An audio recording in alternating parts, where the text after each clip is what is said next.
So, doctor గారు ఇన్ని రోజుల నుంచి, ఇన్ని సంవత్సరాల నుంచి మీరు ప్రాక్టీస్ చేస్తున్నారు.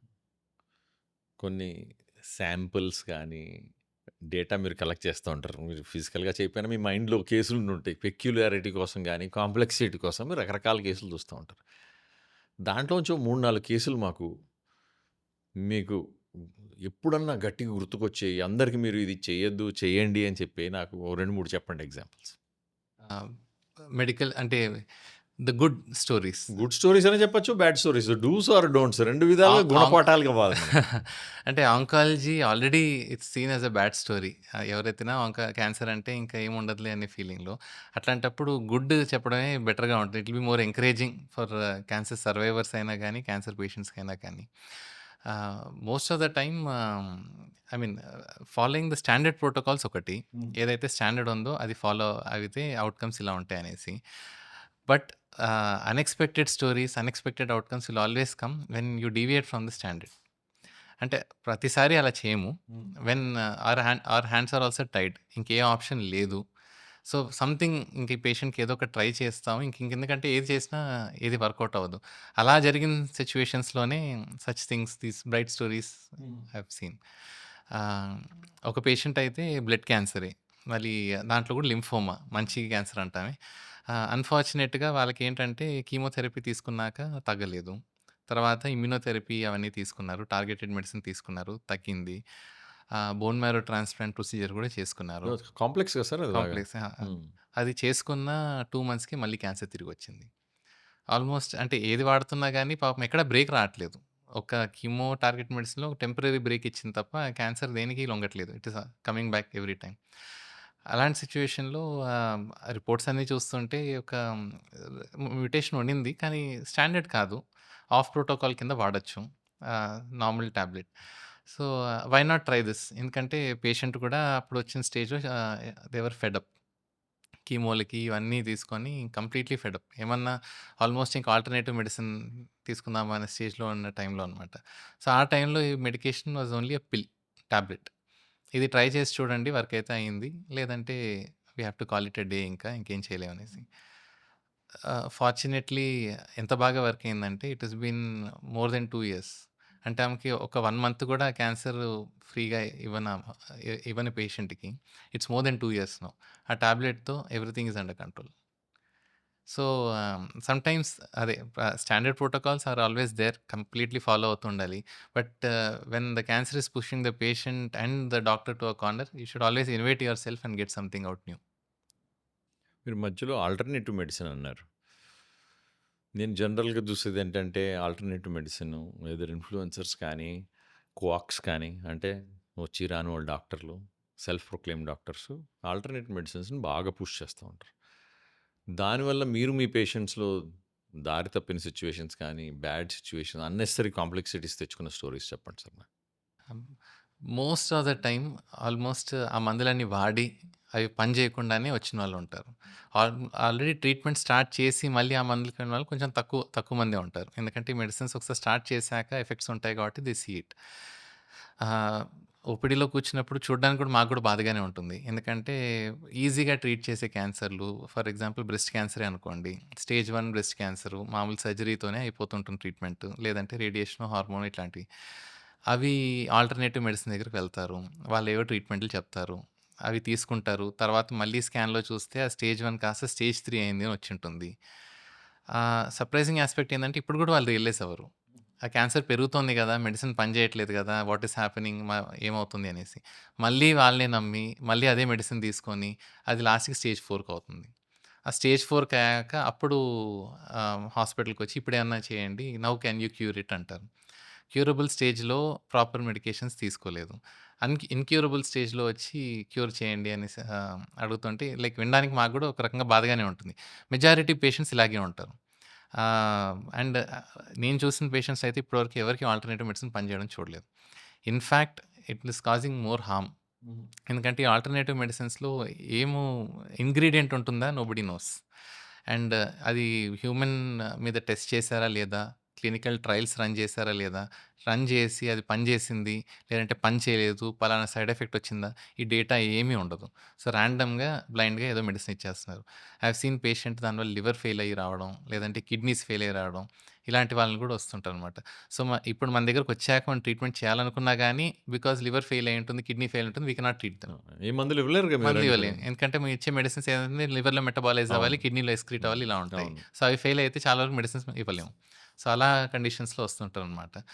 But most of the time పేషెంట్స్‌తో ఇంటరాక్ట్ అవుతుంటే వాళ్ళు చెప్పడం ఏంటంటే, "డాక్టర్ గారు మీతో మాట్లాడితే మీరు ఈ జబ్బు 70% నయమవుతుందన్నారు. లేదంటే 80% నయమవుతుంది. 20% చెప్పలేమన్నారు. ఆయన దగ్గరకు ఆల్టర్‌నేటివ్ మెడిసిన్ డాక్టర్ దగ్గరికెళ్తే 100% చేసేస్తా అన్నాడు. అందుకని మేమెళ్ళాము" అనేసి. సో, ఆ క్యాన్సర్ డయాగ్నోసిస్ అనే టైంలో పేషెంట్ గాని, వాళ్ళ family mind it will be very fragile. So, ఆ టైంలో ఎవరన్నా వాళ్ళని అట్రాక్ట్ చేయగలుగుతారు ఇలా మాటలు చెప్పి. So, I think mostly it is because of that. 100% బాగయిపోతుంది. ఏ సైడ్ ఎఫెక్టు ఉండదు. ఈ వర్డ్స్ వాడతారు. సైడ్ ఎఫెక్టే ఉండదు. 100% బాగయిపోతుంది. ఈ వర్డ్స్‌కి అట్రాక్ట్ అవుతారు ఆ టైంలో. So, they are playing with people's mind and their lives. Is what I feel and what I have scene.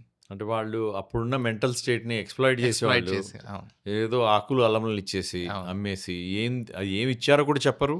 అవును. తర్వాత దాన్ని డయాగ్నోస్ చేయడం కూడా వాళ్ళకి తెలీదు. అవును. చివరికి మీదొచ్చేసరికి it's too late. Too late. అంటే కంప్లీట్‌గా క్యూర్ అయ్యే క్యాన్సర్ ఇప్పుడు నథింగ్ క్యాన్ బి డన్ అనే స్టేజ్‌కెళ్ళిపోతుంది. హ్మ్. సో, డాక్టర్ గారు ఎవిడెన్స్ బేస్డ్ మెడిసిన్ అంటారు. ఇంకా టెలిమెడిసిన్ అంటారు. లేపోతే కార్పొరేట్ హాస్పిటల్‌కొచ్చేస్తే టెస్ట్‌ల మీద టెస్ట్‌లు రాసేస్తారంటారు. వీటి మధ్యలో నిజం అనేది మధ్యలో ఎక్కడో ఉండుండొచ్చు. ఏది ఎక్కువ చేయకూడదు, ఏది తక్కువ చేయకూడదని నేను అనుకుంటా. కానీ అది ఒక బయటవాడి కింద నా భావన అది. మీరు కొద్దిగా డీప్ డైవ్ చేసి దీంట్లో మీరు చూసిన కేసులు ఎయిదర్ ఎక్స్‌ట్రీమ్స్. ఆ ఎక్స్‌ట్రీమ్ గాని, ఈ ఎక్స్‌ట్రీమ్ గాని. నాకు లైవ్ ఎగ్జాంపుల్స్ చెప్పండి. ఎవిడెన్స్ బేస్డ్ మెడిసిన్ అనేది ఎందుకొచ్చిందంటే అండి ఫస్ట్ ఇంతకుముందు కాలంలో ఒక డాక్టర్ ట్రీట్ చేస్తున్నాడంటే ఓవర్ పీరియడ్ ఆఫ్ టైమ్ ఆయన ఎక్స్‌పీరియన్స్ బట్టి ఈ పేషెంట్‌కి ఇలా జరగచ్చు. ఈ పేషెంట్‌కి ఇలా జరగకపోవచ్చు. ఇది బెనిఫిట్ ఉంటుంది. ఇది ఇలా సైడ్ ఎఫెక్ట్ ఉంటుంది అని ట్రీట్మెంట్ చేసేవాళ్ళు. But that is very subjective. అది ఆయన అనుకుంటున్నారు కాబట్టి ట్రీట్మెంట్ అలా చేస్తున్నారనేసి. సో, అది కరెక్ట్ కాదు.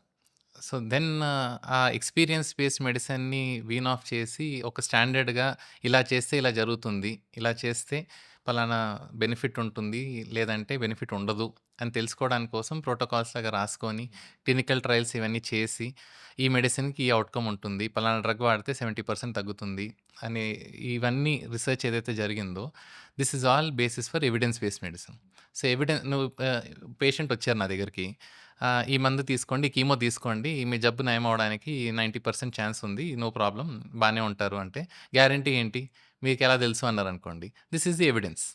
ఇలా ఒక 1000 పేషెంట్స్‌లో ఆహ్, మ వరల్డ్ మొత్తమో, లేదంటే ఒక కంట్రీలో యూఎస్‌ఓ, లేదంటే యూకేలోనో, లేదంటే మల్టీనేషనల్ అంటారు. ఒక 10 డిఫరెంట్ కంట్రీస్ కలిపి ట్రయల్ రన్ చేస్తుంటారు. ఇక్కడ ఇంతమంది 1000 పేషెంట్ల మీద ఈ మందు వాడారు. దాంట్లో 900 పేషెంట్స్‌కి అది పని చేసింది. 100 పేషెంట్స్‌కి పని చేయలేదు. సో, అందుకని అది బెనిఫిట్ రేట్ ఇస్ 90%. అలా జరిగింది కాబట్టి మీకు కూడా ఇలా జరుగుతుందని చెప్తున్నాం. That is the evidence I am giving. లేదంటే నేను చాలా మందిని ట్రీట్ చేశానండి. నా ఎక్స్‌పీరియన్స్‌లో ఇంత బాగా జరిగింది. ఇదంటే what is that where is the proof of that experience? There is no proof. అందుకని ఎవిడెన్స్ బేస్డ్ మెడిసిన్ అనేది had come. And it is very important. ఎప్పుడైనా ట్రీట్ చేస్తుంటే ఎవిడెన్స్ బేస్డ్ మీద ట్రీట్ చేస్తేనే పేషెంట్‌కి మంచి జరిగే ఛాన్స్ ఎక్కువగా ఉంటుంది. ఎక్స్‌పీరియన్స్ బట్టి ఐయామ్ నాట్ సేయింగ్ ఎక్స్‌పీరియన్స్ ఉండకూడదని. Experience also plays a part. But evidence is very important. So, unethical practices జరగకుండా ఉండడానికి కోసం ఈ ఎవిడెన్స్ ఫుల్ స్టాప్ పెట్టడానికి. ఎవరు పట్టినట్టు వాడు నచ్చినట్టు ట్రీట్మెంట్ చేసుకోకుండా, ఒక పద్ధతిగా ట్రీట్మెంట్ చేయడానికి ఎవిడెన్స్ అనేది కావాల్సుంటుంది. రెండోది మీరు రెండోది టెస్ట్‌లు రాసేస్తారు. ఆ! ఈ ఎవిడెన్స్‌కి, టెస్ట్‌లకి నాకు లింక్ పెట్టండి సార్ ఇప్పుడు. టెస్ట్‌లంటే that is I think very deep again it is subjective. Hmm. Depends on the doctor. ఏ డాక్టర్ రాస్తున్నారు, ఎవరికి ఎలా ఉంటుంది, ఆ జబ్బు ఏముంది దాన్ని బట్టి.